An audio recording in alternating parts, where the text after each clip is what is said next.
Let me tell you why you're here. You're here because you know something. What you know you can't explain, but you feel it. You felt it your entire life.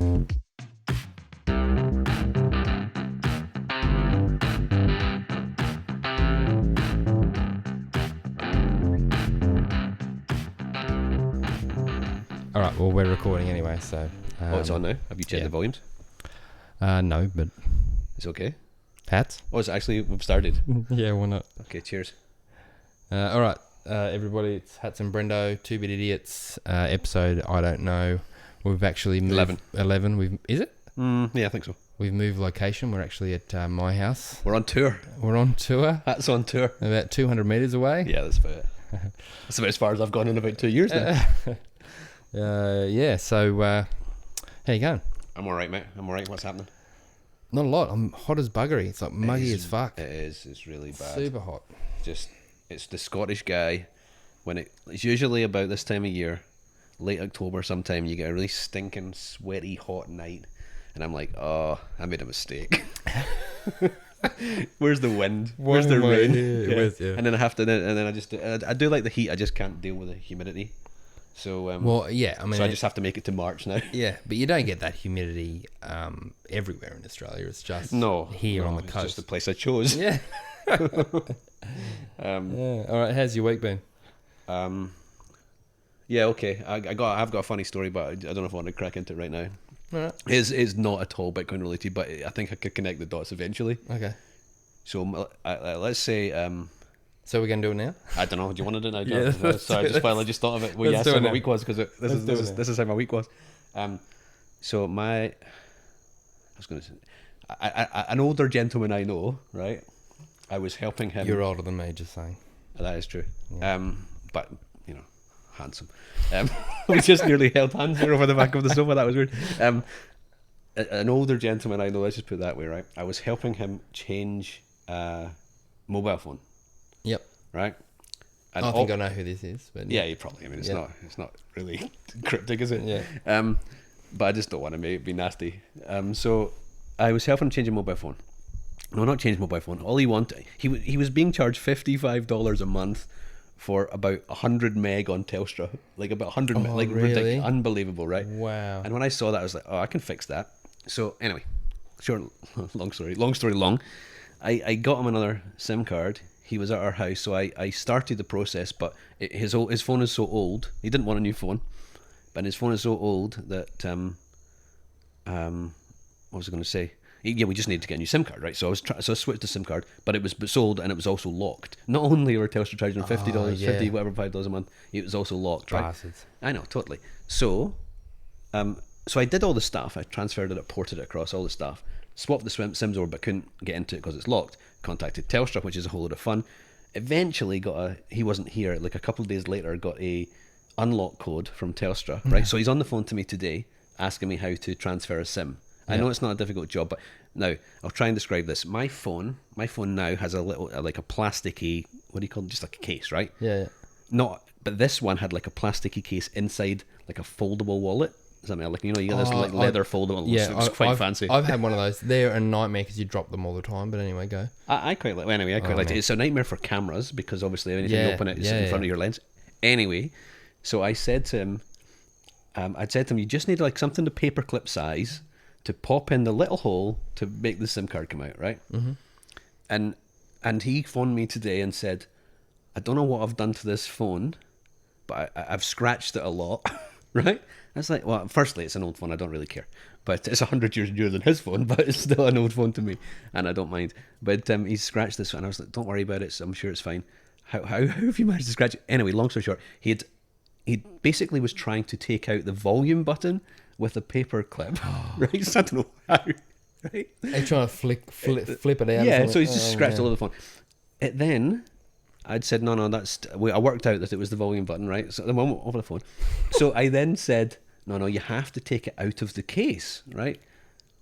And he said to me, I can't take it out of the case. It seems like it's glued in. I was like, no, it's not glued in. It's just secure. Like, it's just secure. So he said, all right, then. So I just pull it off the glue? I was like, yeah, you just pull off the glue. It's not like knowing that it wasn't glued. And then he said, right, I've done that. Can you see that? So I said, okay, can you see the button now? And he said, no, there's still no buttons. I was like, how can there not? How can you not see this tiny little hole? Anyway, on the side. So what he'd done, so the plastic bit that was inside this, so he literally ripped the plastic off the leather backing to get, and he's still got, the phone is still in the plastic case. Oh, wow. Right? So anyway, eventually, he's got into this phone. We've switched it over and it's working. Anyway, the reason this is relevant at all is that is what we're dealing with here. That is what normal people do sometimes, right? And particularly older folks. It's hard. Technology is hard. Yes. Right? Oh, yeah. God, so, sorry, I'm just squashing a mozzie after the last wasp on the last one. So, for a lot of people, and even me, right? Technology is hard when you have to make a change. So, if all of a sudden people are saying, right, it's easy, just go get yourself download a Bitcoin wallet and transfer your Bitcoin across from your exchange, or get a node, or transfer transactions across a cold card. It's not that difficult.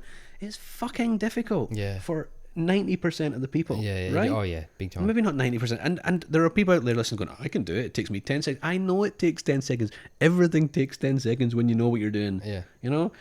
I'm really good at going for a piss. Little babies aren't so good at it. They haven't learned it yet, right? Once they learn, they're good at it. Yeah. So anyway, that's my rant. That's just where. Well, I guess that's why they call it millennial money in a way, though. Like it's native. Like the whole digital thing is natively natural for them. Yeah. But older people, I guess generally no one likes change, but more than anyone, it's the older people that. Yes, that get left behind. Yeah, and they know what they know, and it works for them. So why change? Yeah, and it's like the you're like banks. Some people still want to use credit checkbooks and all that stuff, right? Yeah. So my dad's never had a credit card. Right, there you go. Ever. And a lot of folks will still want to go into the branch, and the branches are closing all around them, right? Because it's not efficient for the banks. Let's just not even get on top of banks just now, but it's not efficient for them. So they just go where the customers are. But there is always going to be people left behind. So I guess my point is, like, maybe if you're sitting here going, you're talking absolute shit hats, then I'm talking the truth, but you probably have to go and become the expert for a lot of people now, or for someone. Start with someone, and then just hold their hand a little bit and hopefully help them get through. But I was just killing myself laughing. That's awesome. Ripping the rubber off the leather and like scratching with a paperclip down the side of it. I dread to think what that. What was it this week? Was it? Oh, it was today. That was that was the culmination of the story was today. So that was quite exciting. That's awesome. I was laughing. We didn't do a price stamp. Now we're good again. Where are we going for? I don't know. We had a good drop. Yeah, no. So it's going to be nasty, isn't it? A good buying opportunity. Well, it's a buying opportunity. So actually, we've had a bit of a fly in the last 20 minutes. Oh shit! So we went online and there. That's right. So you're welcome, Bitcoiners. You're idiot bounce. Where are we going? Let's go Australian dollar because we haven't done that. Oh, well, that's easy. Yeah. Get me out of there then. Where are we? 81,253.95. Up 3.52% on the day. So we've all day we've been around the 78 mark, I think. AUD. I don't know. Oh, actually, let's talk about this. So, go on. How often do you see? We'll never be below 50k again. We'll never be below 60k again. As soon as you see that, you know that it's going to go totally. below. So this shows. Is it tongue in cheek now? Well. Point. So I don't know how many people know this, but there's a guy, you know, Hodler. Yeah, he's with the cat in the. Yeah. So he was the guy. He was the guy that was being sued or still being sued, I think, by Craig Wright for fake Toshi. Yes. Yep. Craig Wright. Brendo's the guy who's been sued by Craig Wright. Oh, no, but no, it's not. him. But so Hodler had a thing.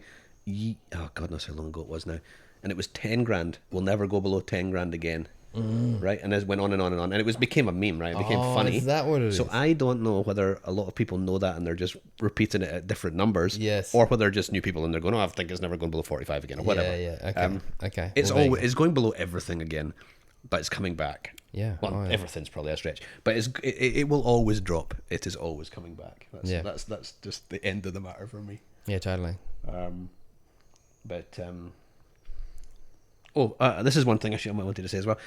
If you've got this far, I apologise because I wanted to say this first. If you haven't already done so, and listen to John Vallis and Preston Pish, the last one.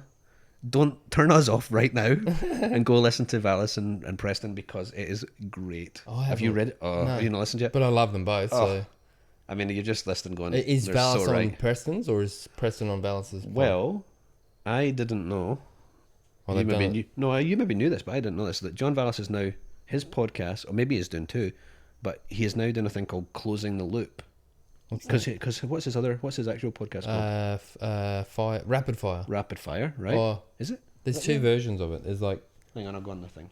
I'm pretty sure it's Rapid Fire. Yeah, you could be right. Hang on, John. Yeah, Bitcoin Rapid Fire. You're right. Oh, there you go.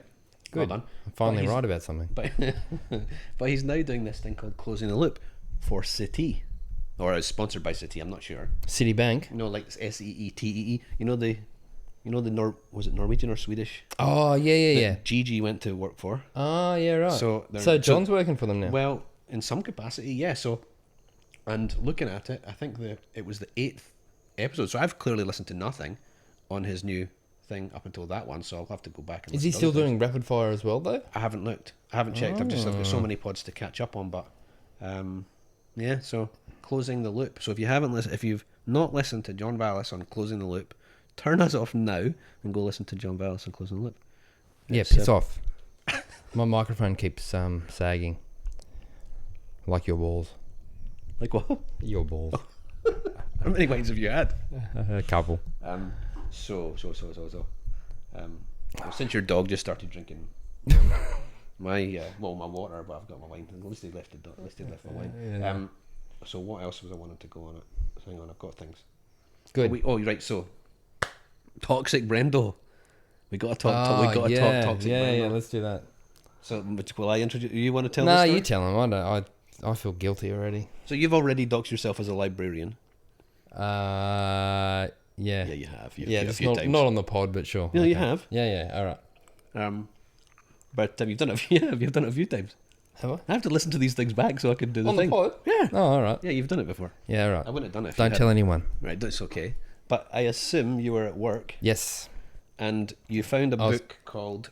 Tell me what the book called. She's on the Money. Is that what it was? On the Money. Maybe She's on the Money. She's on the Money. Yeah. By a lady called. I don't remember. I don't want to. I don't want to say. No. Okay, sorry. Okay, let's not. So, and you. I assume what happened. That I could be wrong, right? So I assume what happened was you found this book in this course of your day. Yes. And you were like, oh, I'm pretending like I'm working. I'm going to find out if there's a Bitcoin thing inside the book. Do you know what I do? Every financial advice type of book that I catalogue. Yeah, straight to the index. Straight to the index. Yeah. Every time I look up Bitcoin and I look up crypto. Okay. Just to see what mention they've got. And this one had the tiniest passage on Bitcoin, and it was bad, wasn't it? Unbelievable. So the first thing I did after reading this was actually go, right, when was this actually published? Yes. Was this republished? If it was 10 years ago, it's kind of fair enough in some ways. Or but it was like 5 years 2020 or 2021 or something stupid. Yeah. And this is just saying, it's risky. They can just print more of it. I don't even remember. Now, here's the thing. It's fine if... It's not right, but it's fine if like Joe Blogs down the street says that.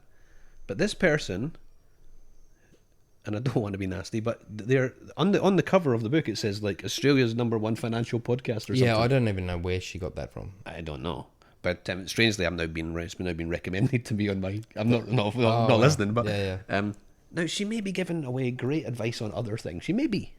Let's hope she is. But it was just awful, and so you posted about it. Just said she's not on the money, basically. She's not on the money. It wasn't like a... No. I was just saying, sorry, Victoria. It was Victoria something. Anyway, sorry, you're not on the money. And then... it wasn't... You weren't being nasty. No, I wasn't being nasty, but Jesus Christ. But somebody on Twitter must have piled on. They really picked on it, didn't they? Absolutely piled on. Now, it was... Well, the first I knew about it was I woke up... And obviously, that's my first instinct is go straight on Twitter and see what happened in the night time, right? Of course. So I want to see what's happening. And sometimes I wake up in the middle of the night and do that when I'm just a complete loser. So, and Brendo was trending on Twitter Business and Finance. I wasn't actually. Look, you genuinely not me, but that post. Well, same thing. That is you. Oh wow. Because finally. What was that? I've made it. You've made it for being a nasty guy. Being a nasty guy. Anyway, it wasn't. You weren't being nasty, but some of the comments I reckon were a bit. They went from other than saying she's wrong, she's so misguided. How could you publish this? And then it started talking about her appearance and all that kind of stuff. It's like, well, you can be toxic. You can be toxic, but you don't have to be nasty. So I agree. Yeah, I wasn't. But it's all your fault. Can we also agree it is my fault because I put it out there. No, it's not your fault. Anyway, it's not your fault. You're only responsible for the things that you say. You're never responsible. You can't. How can you be responsible for somebody else's response? You're not. No, but you know what? Like after this all went off and people went crazy, I'm like, I didn't need to tag her. I didn't need to put the book cover on. All I needed to do was put that passage on to show how out of touch that passage was. I can't sleep. Maybe. I'm going to lose sleep. No, all right, I'll be fine. What? I was going to say I'm going to lose sleep over this, but no. I mean, I'm joking, but I don't think you did anything wrong because if the person had just been and obviously they're just a person, but because they are putting a book out there as an educational piece for people to follow, you've got more responsibility. So you have to be prepared if you've got something wrong to take the criticism. Surely. Oh, totally. No, I totally agree. And you were, and that's you why, were given that's was why, critical. Well, that's right? initially The criticism's why, fine. Yeah, that's initially why I put it out there, was to say, well, this is no good. But then it was just the kind of digging up pictures of her and all that kind of stuff. You know, that's not needed. Nah, I agree. All right. Anyway. But you're on fire this week, literally. Oh, what, the crematorium? You like that one? I did, but nobody else did. You did not trend on Twitter for this. No, but I think it's a good idea. Go on. Tell them. Okay, so I think that crematoriums should be fitted with a Bitcoin miner or mining facility in some way, so that you can donate your body to the network. And I would be stoked to do that. Literally stoked. Yes. Yeah, when you said you're on fire, I gathered what you meant. Yeah, thanks. How about you? But no one liked it. That's all right. No, I know it's so frustrating, isn't it? It's so frustrating. Not that. Well, but again, fuck this microphone. This is going to be a all-time classic. This episode, isn't it? Yeah. Oh well. SIM cards and broken mics and just random toxicity. Yeah. No. Anyway, does that not make sense in a way? Like, I mean, if you're there is burning, a never-ending supply of dying people. You're burning bodies every single day. Yeah, I think it's a great idea. Yeah. There would be this horrible whining noise out the back of the crematorium, and people might think it was like the miners, maybe Grandpa's still alive. Well, there you go. You know what? In the show notes or whatever, maybe that should be one of the titles. Maybe Grandpa's still alive. No, crematorium miner or something. Okay. I'll put right. that in. No, fucking look at this microphone. Damn it. You right? No. So what else am we talking about? What have you seen? Have you seen anything good? No. Nothing. All right, that's putting it all on me then. We did it again. We're holding. You ever put your arm around the back of the sofa, and then somebody else puts their arm on top, and they claim that they didn't know? That's right. Politicians, bankers. My endless love. All right, Lionel. Is that Lionel? Yes, it was Lionel. Yes. There's another story. This is not a podcast about Bitcoin at all. I once took my mum and dad to a Lionel Richie Edinburgh Castle, and I got them it for their Christmas or birthday or something. I can't remember. I got them tickets. They didn't even like Lionel Richie, right? I liked Lionel Richie, so I got them 3 tickets. And they're like, "Oh, you got us 3 tickets?" I was like, "Well, I'm coming." That's like the Homer bowling ball. Uh-huh.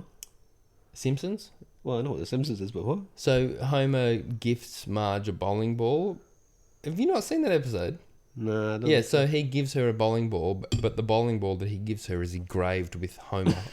Well, Lionel, at this thing, he actually came out. He was like 15-20 minutes late coming on, and obviously it's an older crowd, and everybody's getting a bit restless, and he stuck his head just round the corner, and he went, "Hello." Oh. Is it me? You were looking. I was brilliant. Did you really? Yeah, it's so good. So good. That's awesome. You know what? He would have done that at every single concert. completely. And the people in row 3 had seen it 400 times. Anyway, Bitcoin. What are we talking about? How did I get to that? I don't know. How did I get to that? I'm the drunk one too, so you tell me. Politicians and bankers, right? was just thinking earlier on today. If none of us trust either of those people, right? Nobody. Like very few. Maybe they do. They trust themselves, but none of us, right? So, and you watch, what would it be here? Q&A, question time in the UK or whatever. All the news, the mainstream. No, we read all of these things, watch all these things, and think, who is this absolute moron? We don't trust them at all, right? No. So why the hell do we trust them about the printing of the money? Why do we trust that? Because there's been no alternative, I imagine. It's just been the adopted, accepted thing. No? Yeah, I mean, I guess it can only be. Like, I actually just thought about that before I came around here. Like, like, we are not the first people to work out that printing more money is a bad idea. People have known this for hundreds of years, right? Yeah. It's just that there wasn't an escape valve, or there were, escape valves of sorts, but not just accessible to everyone. So maybe it's just that. Maybe it's just that there was just nowhere else. There wasn't anywhere to go. So anybody who worked out the problem just went and just took advantage of the problem and became a banker or became a politician. Yeah. Right? Yeah. Maybe. Some of them I don't give them that much credit, but I'm just like, why do we? You don't trust your politicians. Well, tell me, tweet at me. Do you trust your politicians? Yeah. Do you trust your central banker? No. Well, I would. If you do, tweet at me because I'm keen to read. But yeah. So if we don't trust that, why on earth would we trust them? I wouldn't trust them to make a cup of tea. So why on earth are we trusting them with the money, or just trusting what they say with the money? It's a complete and utter garbage. Yeah. And once you start realizing it, it's just like you never go back, do you? I listened to Max Keiser on David McWilliams. Do you know David McWilliams? He's an Irish economist. No. The only reason I know of him is because... So he was on David McWilliams' show? Yes. Okay. Yeah. Just talking about Bitcoin and stuff. And my sister... Like a recent thing? Yeah, okay. Very recently. My sister's husband is right into David McWilliams. Oh. So that's your orange pill angle? A little bit. Yeah. Only because I saw that it was happening. I'm like, and I sent it to my sister. I'm like, look, here you go. Here's your David McWilliams talking to Max. And to you be knew honest, this guy before as well? Yeah, only through because of your sister. My sister's husband. Yeah, he said give him a crack. And he's a Keynesian economist. Traditional, but he speaks well, all that kind of stuff. Anyway, so at the end of this Keiser chat, McWilliams says something about Gresham's law. Mm-hmm. Do you know much about Gresham's law? Not really. Oh, okay. I was hoping you did. All right, explain it to me. So I think the idea with Gresham's law is that people will use bad money over good money. So, the whole thing with the coins, and then which one you'll use first. Yeah, exactly. So, you've got... if you're holding the Vietnamese dong in the US dollar. No. So you've got to say a gold whatever, yeah, and then whatever emperor, ruler kind of debases that by reducing the amount of gold and putting in copper or putting in whatever. Then if you know that, the law is, or the idea is that you will use the shitty money and hold the good money. Yeah. So of course you would, yeah, totally. Exactly. Everybody would do that. It's common sense. So I think the one argument from a lot of economists is against Bitcoin is like, why would you use Bitcoin when there is actual fiat around, which is obviously an inferior money? I mean, I 100% which in a way they're right. Exactly. If that's what in a way is. That's kind of like, is that the detraction of Bitcoin? It's an incredible money, so it's a bad thing because nobody will ever use it. Exactly. No, but that's an argument, is to say, well, no one's going to use it. No one's going to. Schiff always waxes lyrical about no one's going to. All the Bitcoiners aren't going to spend Bitcoin, and I think that's their Gresham's law argument. So that's bullshit, and here's why it's bullshit. Yes. Right? Give me an analogy. No. But like all of us are sitting here saying never sell your Bitcoin, right? And that is good advice. Not financial advice, but good advice, right? That's good advice. But every single one of us has a point, right? We all want something. You might want healthcare. You might want something for your kid. We all want something, right? And so we will all of us sell at some point. Now, will you spend your dollars or your, whatever it is, real or peso or peso or whatever you got, would you send that first? Yeah, sure, of course you will. But at some point, like look at Ben, BTC Sessions, right? Yep. He is 100%. I'm pretty certain he lives 100% on Bitcoin, right? He is. Max Hillebrand, 100% on Bitcoin for years. Yeah. So these guys are spending. They have no choice but to spend Bitcoin. Yeah. Right. Maybe there comes a time. In fact, not maybe. Probably, definitely, there will come a point where people are lending out their Bitcoin to receive an interest to spend more fiat, like taking on like fiat debt with Bitcoin collateral is what I'm trying to say. Yeah. And then spending that way, but eventually even that will run out too. Because once everybody's using Bitcoin, you're not going to get a fiat loan anymore. Yeah. Because nobody's going to give you one. Yeah. Well, I'm talking down the road. Track. Yeah. So at that point, of course, up until then, everybody's going to use the weaker money, and after that, we're all going to be forced to spend the Bitcoin that we have, or go out and earn more. And that comes down to the kind of low time preferencing of a lot of Bitcoiners. Like they're not in it for short term gains. They're in it they're hodling. They're in it to wait. Most of the Bitcoiners, not that I know personally a lot of Bitcoiners, but like when you see, they're mostly not flash people. No, yeah. Like they're just rocking around in a beard and a t-shirt. It's the ideology over the actual game. Completely. They're not really there for. That seems to be when you're actually a true Bitcoiner, is when you get the whole ideology behind why it's superior and why it needs to succeed. Yeah. As opposed to, I'm going to get some Bitcoin, like my family. Oh, if they're going to go into it, they're like, oh, okay, yeah, cool, I can make some money. It's like, no, you're buying money with shit money. Yeah. Completely. There's an argument to say the cycles have gone, the plan B stuff. Yeah. The stock to flow, and you can see a clear pattern in the cycles. Now, what do I think? I think we're going to see another one. I do. I mean, I don't think we should. I just think we will, if that makes sense. Like a decent crash or correction. Yeah. But I think in the next between now and the end of the year, I think people are going to be kind of blown away by what they see.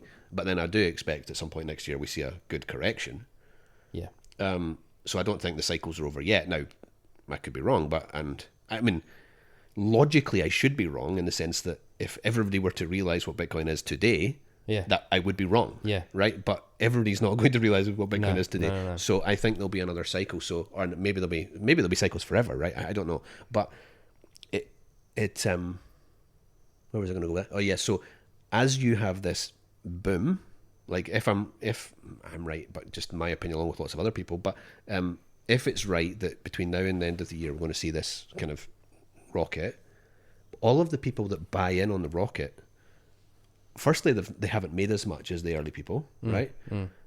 So the corrections will be more painful, right? So they will sell out faster. Like if you bought at 10 grand, right, and somebody else is buying at 95 and we rocket, we go to, I don't know, 130, everybody's feeling great, right? But as it comes back down, I think it'll go beyond 130, but as we come back down, the people that bought at 95 are going to feel the pain before the 10 grand people, so they will sell out faster. And also they don't have the conviction because they've only been here for 5 minutes, so why would they have the conviction? Yeah, true. So that'll only what's the word, accentuate the fall. Accentuate, is that the right word? Make it bigger. It'll only make it bigger, right? Yeah. So, why were we talking about that? Don't know. Yeah. I think we're going to see cycles. I think we're going to see a run. I think we're going to have a crash down again, and then at some point that will stop. If it's this one, I'll be surprised. But I mean, I think it would be the right thing, but I would still be surprised. Yeah, really. But I think there's a big difference actually though that with like the miners there's been a big mind shift in the miners, or at least what I'm reading anyway. Whereas because miners used to try and get electricity, try and get their electricity as cheaply as possible, so they could mine as much Bitcoin, and then they would sell the Bitcoin or sell as much Bitcoin as they needed to in order to pay the electricity bill, right? And to pay the people, and what was left over they maybe held on to. Whereas now there are miners out there that are just like fiat financing everything, so they're holding everything. They're holding everything that they mine. Yeah, You with me? So if you can get a 2% loan from somewhere in fiat and just expand your mining operations and pay and cover your running costs and allow you to hold on to your Bitcoin, why would you not do that? So so there are different factors playing in now that didn't happen before. Well, some people would have done it, but not en masse, I don't think. But also the other thing was the fact that years ago you could mine with just a home computer, and then it got to a point where everyone's like, no, there's no point now because it's all too industrial, or you can't get a computer powerful enough or whatever. Yeah. But now it's kind of coming back around where it's like, no, we can. So obviously you've got things like compass mining, or you've got, is it because the ant miners are cheaper now, or because we've got more efficient solar panels that people are actually, it's actually kind of happening again, So, I think that narrative has changed quite a lot in the last 6 months. Yeah. Okay. But I would put that down a lot to China. So because so much hash rate dropped off from China, obviously the hash rate dropped. Yeah. So then what that means is the competition for the same amount of Bitcoins that are coming out is less. So everybody that was mining became more. Their electricity costs didn't. Well, they might have gone up a little bit, but their electricity costs didn't really change. But all of a sudden their reward got bigger. Yeah. So what that means is if the reward is bigger, more and more people are going to go, oh well, the reward's bigger, I'm going to try. Yeah. Right. It's just pure free market. That's what that is, right? Yeah. And eventually it'll, the hash rate will fly again. But it's almost back to what it was. Yeah, I couldn't tell you what it's today, but yeah, I mean, yes, it had rebounded. So I don't follow all that closely, but how amazing is that though? Like a whole massive superpower bans Bitcoin mining, and it get absorbed in 6 months. It hiccups, and then there you go. Like people were saying, 60% of the hash rate was coming out of China. Yeah, 60%. And now it's mostly in the US apparently. It's now it's certainly the highest. And you're talking about Ireland. Ireland has a high rate of hashing. Really? And God knows what. I don't know what that's to do with. Ooh, I'm going to use that. Yeah, tell that to your sister. I will. I don't. Yeah, no, I only just read that today. So got lots of farmland too. Yeah, and you could put a miner on the back of a cow's arse and take the methane and. Fuck yeah. Is it burping or? I don't know what it is. I don't know. But yeah, so. I don't know whether the mine from home thing is gonna keep going. I'm not sure, but certainly in Australia where we have a lot of sunshine and a lot of people have solar, because I think there are people who will be listening to this from all over the place, hopefully, unless you're all listening to John and Preston now. Yeah, that's right. But a lot of countries don't have as much solar as there is, and there's a lot of solar in Australia. Yeah. I remember flying into the south of Germany, Munich. There's so much solar in the south of Germany as well, but because we're thinking about it in our context, so maybe it's a viable thing here, and maybe other places will do it too. But I mean, all energy sources. It's not solar. Like anyone that's got cheap energy. That's where Bitcoin mining is going, and that's where your new Singapores are going to spring up. Yeah. El Salvador. Yeah. It's going to be, give it 20 years. Or crematoriums. Yeah. With a massive shiny skyscraper on the top, and nobody knows how it got there. Yeah, that's right. Apart from everybody listening to this. I wonder if there's some guy who works in a crematorium listening to this. I don't know. Imagine doing that job. That's an idea, I reckon. That's a good idea. That's better than my mining. The watch. It was better than the watch, definitely. Yeah. But and it got as much much traction. I noticed, but I'm not the one. When do whales start buying failing companies? Oh. That's a good question. For what reason would they? Ego, mostly. Yeah. I'm serious. Like if you're but why would you buy a failing company? Ego. Imagine this, right? Imagine this for a second. Blockbuster. No, I'm talking about, let's say 2000. Let's say you're a 2012 Bitcoiner and you go in and you had got 2,000 bitcoins or something, right? Yeah, whatever you got for $5 or whatever you paid for it, right? Well done. I'm just jealous. That's all. Oh, big time. Yeah, but let's say there's somebody like that, but also somebody like that with a big ego, and they're looking and saying, "Oh, hang on a second. I don't know. Virgin Airlines is failing in Australia. I could call it Brendo Airlines. I could buy this for like a cent on the dollar. Call it Brendo Airlines and finance it with Bitcoin." So I'm not saying that's likely. I'm just saying it. But at some point, value of Bitcoin is going to be so high that people are going to have so much money money that they're not just going to look at it. Like, but the Peter Chef is wrong. They'll just play Monopoly with the world. Just, well, as if you had 10,000 Bitcoin. You're the pizza guy. You got 10,000 Bitcoin, and the airline cost 1,000 Bitcoin. Yeah. Why not have an airline? Well, somebody's going to think that, right? Yeah. Oh, totally. But if it was a failing business, I'm like, even if I had a massive ego, I'm not going to go, all right, I'm going to buy this failing business with my 2 Bitcoin, and then just run it into the ground. No, you think you can turn it round. Well, I guess that's the ego coming into play. That's my point, right? But here's the thing. And I'm not poking at anybody here particularly, but like... Well, there's only 2 of us here, so... I don't mean you. Just been on the listening. But anybody who's running a Bitcoin business, I mean, more power to you. It's brilliant. I love it. But do you really think that you're going to outperform Bitcoin? Because that's the bet you're playing. That's the bet you're making. True. That you're going to outperform Bitcoin. And I don't know, like maybe some will. They will if they make money and then buy Bitcoin and keep it on their balance sheet. But then, holy shit, there's a lot of work goes into running a business. Yeah. So, like, I don't know. Some of these, not all of them are going to.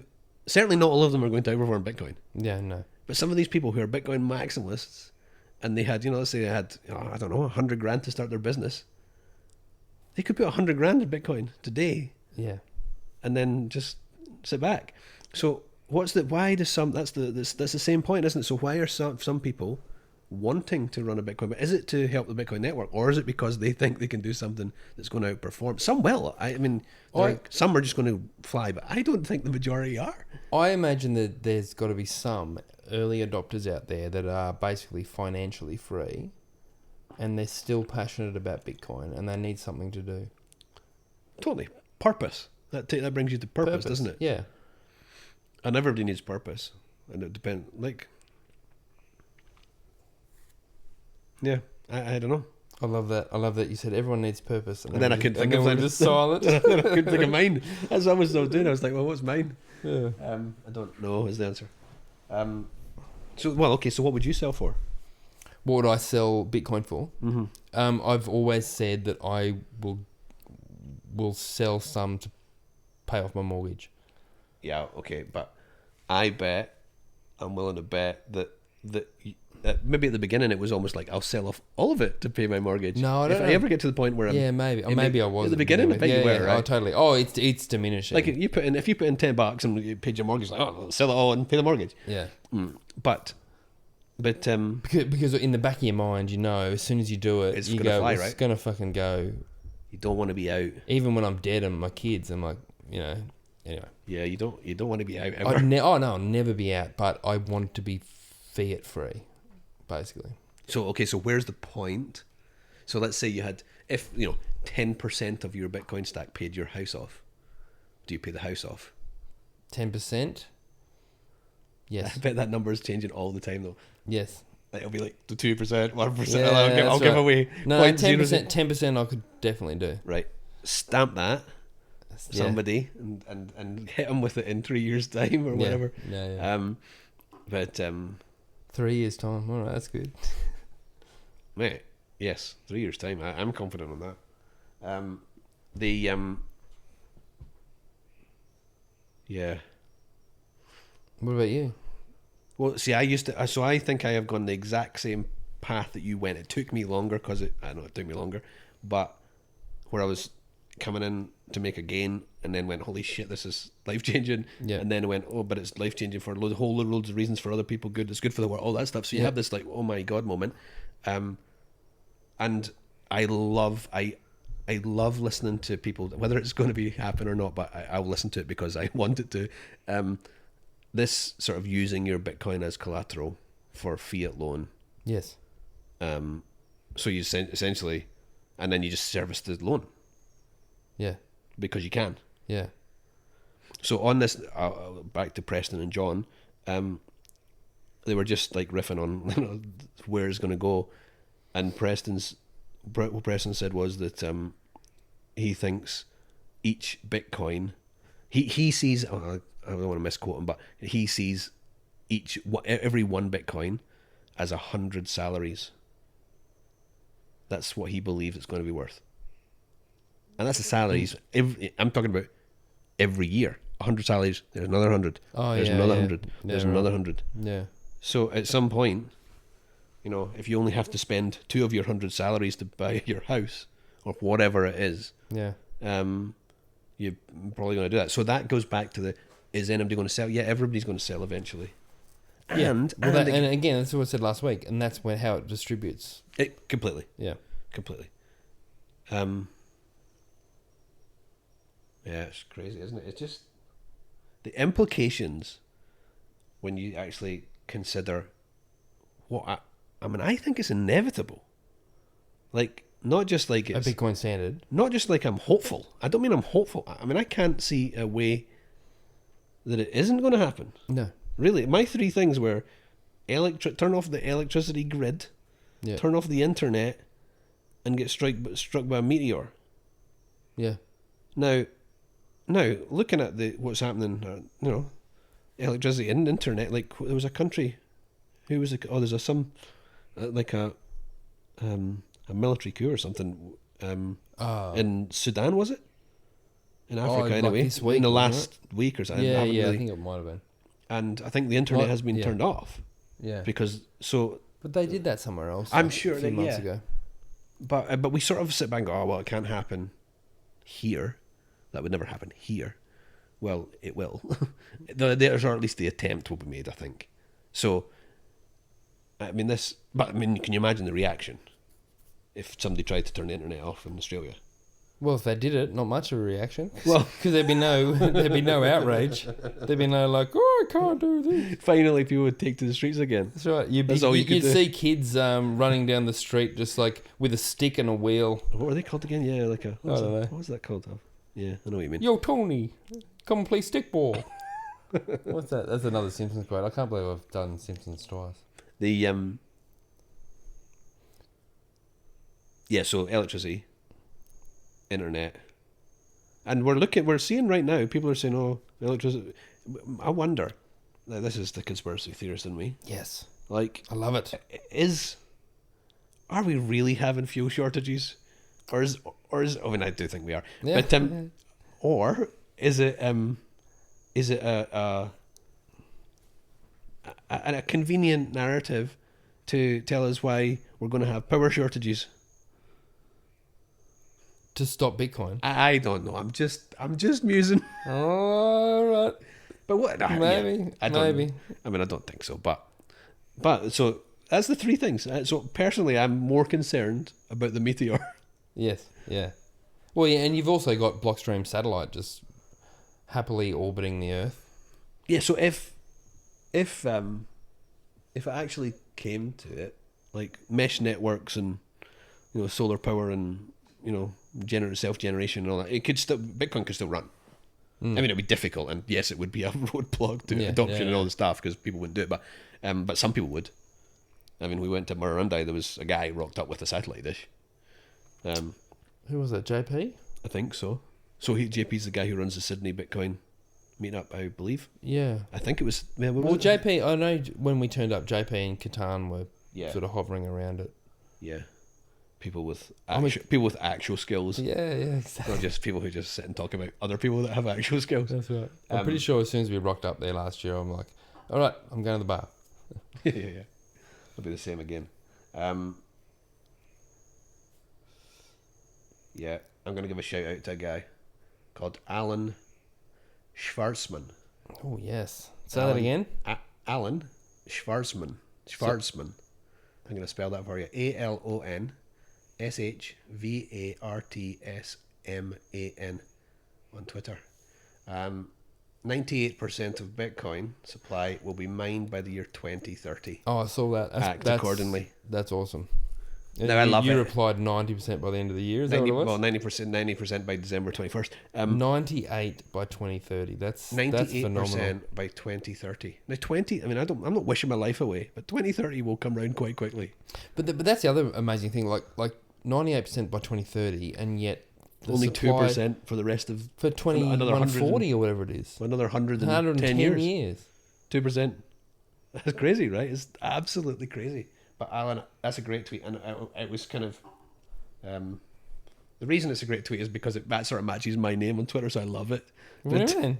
Well, because I like to do the countdown thing, only whatever left. Oh yeah. So he's obviously got the only 2% left, so that's why I love it. But it is a great tweet, and it got the respect it deserved on Twitter. But ego. Yeah, completely. Whale by business. Yeah. Oh, so yeah. Go give Alan a follow. That's a great tweet. Yeah. I've got nothing else, I don't think, for today.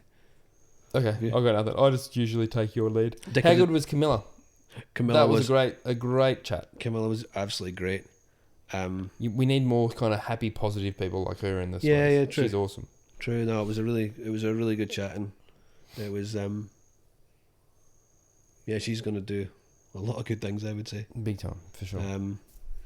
And on the really positive people thing, dick of the day. Dick of the day. Go on. Do we have a dick of the day? I've got one, but you go. What was your dick of the day? I don't have a dick of the day.